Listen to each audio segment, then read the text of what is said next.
Praise the Lord. सबको जय मसीह की। आइए हम सब उस वचन के लिए प्रार्थनाएं करते हैं जो पवित्र वचन हमें परमेश्वर के दास अपोस्टल अंकु यूसुफ नूला जी द्वारा और परमेश्वर की दासी पास्टर सोनिया यूसुफ नूला जी द्वारा दिया जाता है। सर्वशक्तिमान परमेश्वर, हम आपका धन्यवाद करते हैं पिता परमेश्वर। आपने हमें एक नए दिन के साथ खुदावंद ब्लेस किया, हम धन्यवाद करते हैं पिता परमेश्वर।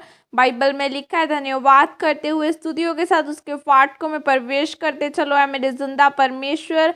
मैं आपका धन्यवाद करती हूँ मेरे खुदावन खुदा। आपके कोड़े से हम चंगे हो चुके हैं मेरे जिंदा परमेश्वर। आपके लहू बहाने से हमने शिफा को लिया। हर एक जन जो मेरे साथ जुड़ा यीशु मसीह के नाम के द्वारा हर एक जन को आपके सामर्थ्य और पवित्र लहू में कवर करती हूँ। हर एक जन आपके नाम की महिमा को ले खुदावन खुदा। आपका पवित्र आत्मा इन्हें छुए, आपकी सामर्थ्य इन्हें छुए। शैतान की हर एक योजना और वो आत्मा जो शैतानी है यीशु मसीह के नाम के द्वारा जाती रहे। परमेश्वर का आत्मा, परमेश्वर का होली स्पिरिट आज इन्हें छुए, इन्हें आजाद करे। शैतान की हर एक आत्मा इनकी जिंदगियों को छोड़ के जाए।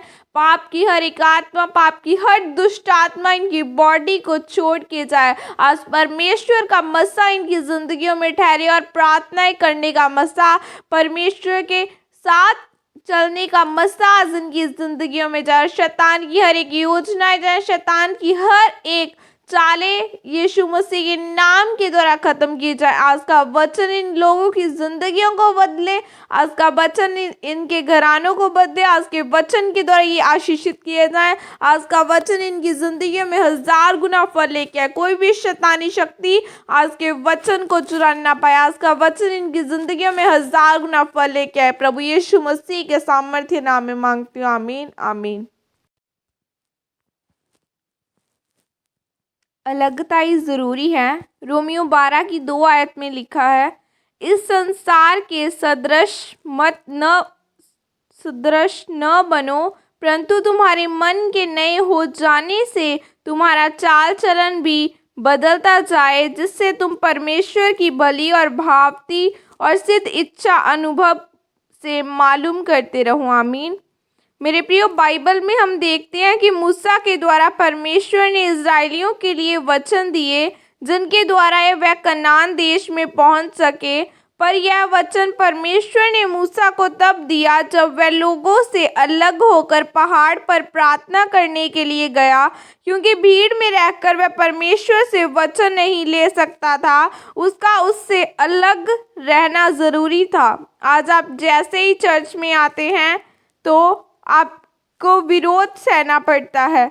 जब आप चर्च में आते हैं तो किसी का भाई झगड़ा करता है, किसी का पिता झगड़ा करता है, लेकिन फिर भी आपका चर्च में आकर बैठे होना इस बात का सबूत है कि आप कनान में पहुंचेंगे और परमेश्वर की मर्जी को अपने जीवन में पूरी करेंगे।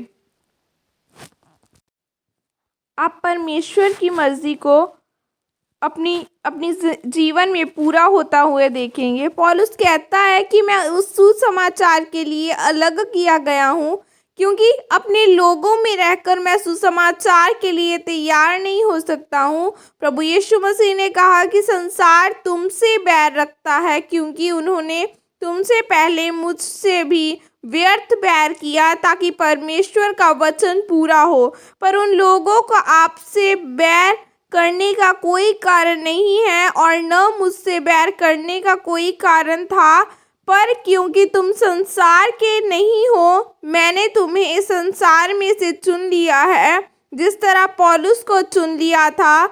मेरे प्रिय, परमेश्वर ने आपको संसार में से चुन लिया है और इसलिए परमेश्वर आपको संसार से अलग करना चाहता है, ताकि परमेश्वर आपको यह वचन दे सके जो उसने आपके लिए ठहराए हैं और आपको तैयार कर सके कि आप उस कनान में पहुंच सको जो परमेश्वर ने आपके लिए तैयार किए हैं।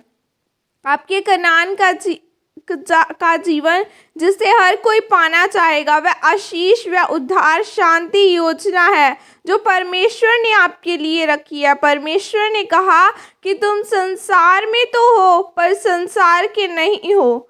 तुम उनके जैसी बातें और कार्य नहीं कर सकते, क्योंकि मैंने तुम्हें अलग किया है। इसलिए जब आप अलगताई में रहकर उसे पुकारेंगे तो वह आपकी सुनेगा और आपको गवाही की बातें करेगा, बताएगा तब परमेश्वर ने कहा कि तू मेरे साथ खाना खाएगा और मैं तेरे साथ खाना खाऊंगा और मैं तुझे एक नया प्रकाशन दूंगा। आमीन। ये प्रार्थना आपके द्वारा की जाए। सर्वशक्तिमान परमेश्वर, आज के वचन के लिए पिता मैं आपका धन्यवाद करती हूँ और मैं प्रार्थना करती हूँ कि अपना अनुग्रह मुझ पर कर, ताकि मैं अलगताई में रहते हुए पवित्रताई के साथ आपके वचनों पर चलने वाली बन सकूँ। प्रभु यीशु मसीह के सामर्थ्य नाम में मांगती हूँ। आमीन। सबको जय मसीह की। God bless you.